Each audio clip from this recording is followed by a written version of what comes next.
Hey REshaper, I hope you're doing well today. In today's video I want to share with you how good trucks makes a difference.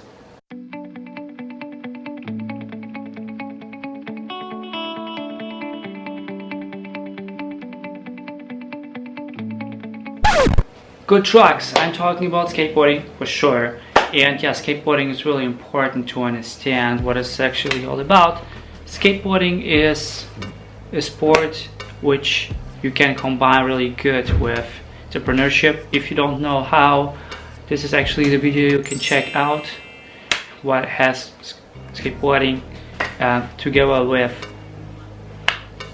entrepreneurship. But today I want to talk about trucks, especially skateboard trucks, because you have trucks in different sizes and different shapes. Some trucks are just for longboarding, some are just for cruising, some are for power sliding and stuff like that. And we have also trucks for, really big, huge trucks for transitions when you have like 10 board or like a little bit like 8.5 or something like that, for a little bit bigger stairs, then they have to also be really firm. Or you have really tiny like 7.7 for 7.75 boards. And the funny thing of trucks is every company has their own shapes and their own sizes, what it calls like. You have to actually know how the sizes and the shapes are and what is actually suitable for you. The most kind of weak trucks, I believe it was like more from silver trucks, they're not so good. I don't want to say they're not so good or bad and stuff like that, but as I have taught in the skateboard community, some of the trucks are the lightest one because they have like this titanium series. And we have also independent. This is actually the old school, really firm, really stubborn. You can nothing do wrong when you buy independent, but they are more harder and therefore also more heavier. It's harder for you to jump into the air and do tricks.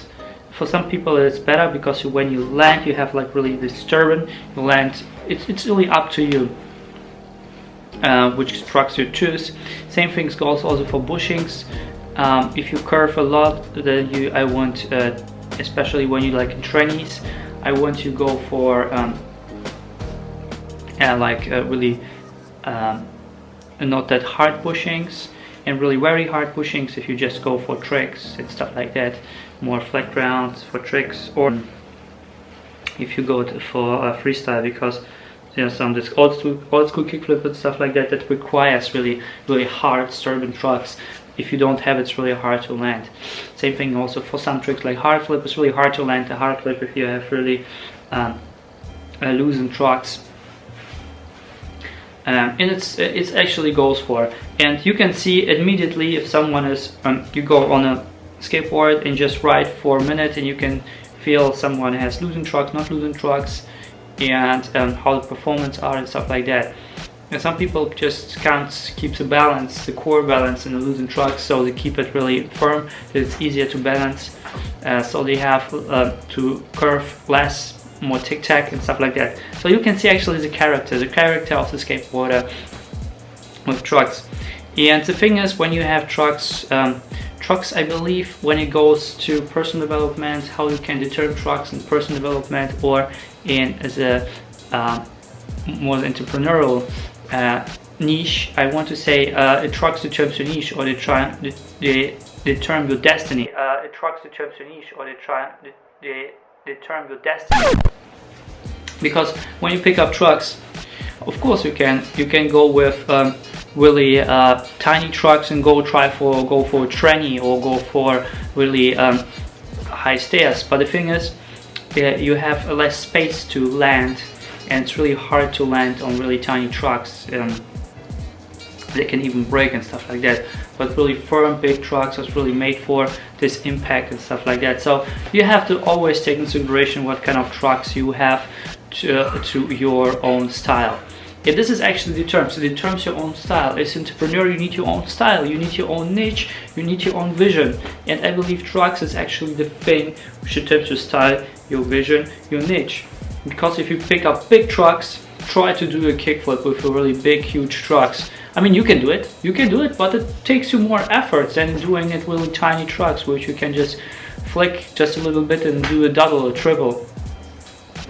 It's easy math. So the bigger the trucks, the more you use it for trannies or for stairs, but not even that big stairs, because if you have really 10 size, like 9-point size or something like that, I don't recommend you for stairs because it's too huge and it takes too much energy to pop up. However, you need like in the middle between the smallest and the biggest, because currently it's like 8 is really kind of regular, 8.25, I believe,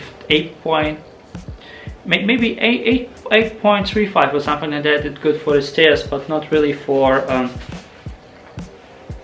but not really, I don't recommend it really for, you can also good for tranny, of course, but the thing is, not bigger than 8.35, because it becomes too huge. It's really hard to pop with a huge board. Some people like Andrew Anderson is just killing with this huge board. However, not everyone can it, because you need a lot amount of power, a lot amount of strength to really pop and jump every time with a huge board. It's kind of harsh, but of course you get more safety because you have more space to stand on the board. The same thing goes for entrepreneurship. Every time you have a vision, you have a niche, you have to pick up the niche, and during the niche you have to really see, does it work, does it not work, can I use it, can I not use it?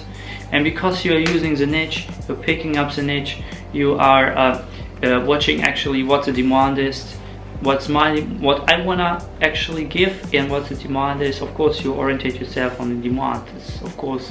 However, when your vision doesn't apply to the demand, then you have to swap the niche, and yeah, you have to tweak it. And this is the same thing if you don't have the demand with your trucks. You have to swap the trucks, or swap the whole board, because if you swap the trucks, you have to also swap the whole board. If you have different size, it doesn't give you any benefits if you have big huge trucks on a small board. It's just disturbing. So REshaper, tell me, what's the number one thing you've picked up so far? I do upload every single day, so make sure you hit the notification or subscribe button. Tell me what's the number one thing you've picked up so far, and also please, if you got some value from it, smash the like button and share it with loved ones, because I believe sharing and scaring is always. Do not let yourself see your passion now.